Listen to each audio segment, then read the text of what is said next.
একটি রাজনৈতিক দল যদি নিজেরাই নিজেদের মতো করে জুলাই কমিশন দিয়ে থাকে, সেটি কিরকম হবে সেটি আপনি নিজেই বুঝতে পারছেন। এটি কোনোভাবে গ্রহণযোগ্য হবে না। বিশেষ করে তাদের নেতাকর্মীরাই তাদের কমিশনটি আসলে গ্রহণ করবে না, যদি তারা নিজেরাই দেয়।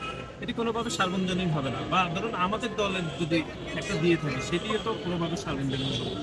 এটি সকলের মতামতের ভিত্তিতে, সকলের অংশীদারিত্বের ভিত্তিতে এবং সকল মানুষের, যারা ছাত্র জনতা, যারা শহীদ হয়েছেন তাদের স্পিডকে ধারণ করে, এবং যারা আহত হয়েছেন, যারা দৃষ্টিশক্তি হারিয়েছেন, তাদের সকলের মতামত থাকবে। রাজনৈতিক দলগুলো, রাজনৈতিক কর্মীদের মতামত থাকবে, ছাত্র সংগঠন, সামাজিক সংগঠন, গণমাধ্যম কর্মী, সকলের মতামতের ভিত্তিতে জুলাই সনদ হওয়া উচিত বলে মনে হয়। এরকম জোর করে কথা বললে তো এটি খুবই দুঃখজনক হবে। জুলাই আগস্ট স্পিডের সাথে সাংঘর্ষিক যে হচ্ছে সবাই মিলে না দিলে তারা নিজেরাই দিয়ে দিবেন, এই ক্ষেত্রে তাদের নেতাকর্মীরাই আসলে মানবেন না। বা তাদের এই জুলাই সনদ যদি তারা নিজেরাই দেয়, তাদের নেতাকর্মীদের কাছে এটি আসলে গ্রহণযোগ্য হবে। তবে জুলাইয়ের মধ্যে হওয়া উচিত কিনা? আর এটিটা আমাদের দল আরো 5 মাস আগে, আপনি জানেন যে বলেছে যে দ্রুত সময়ের মধ্যে, 5 মাস আগেই বলেছে 2 মাসের মধ্যে করবে। সুতরাং সেই সময় অলরেডি 3 মাস অতিবাহিত হয়ে গেছে।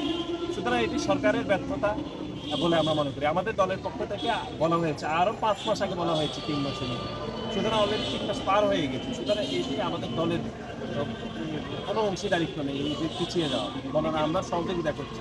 এখন ঐক্যমত্য কমিশনের যত প্রোগ্রামগুলো হচ্ছে, আমাদের দল সর্ববৃহৎ রাজনৈতিক সংগঠনের পরেও বাংলাদেশ জাতীয়তাবাদী দল অত্যন্ত সহনশীলতার সহিত প্রতিটি রাজনৈতিক দলের বক্তব্য আমলে নিয়ে আমাদের দলের বক্তব্য আমরা মনে করছি।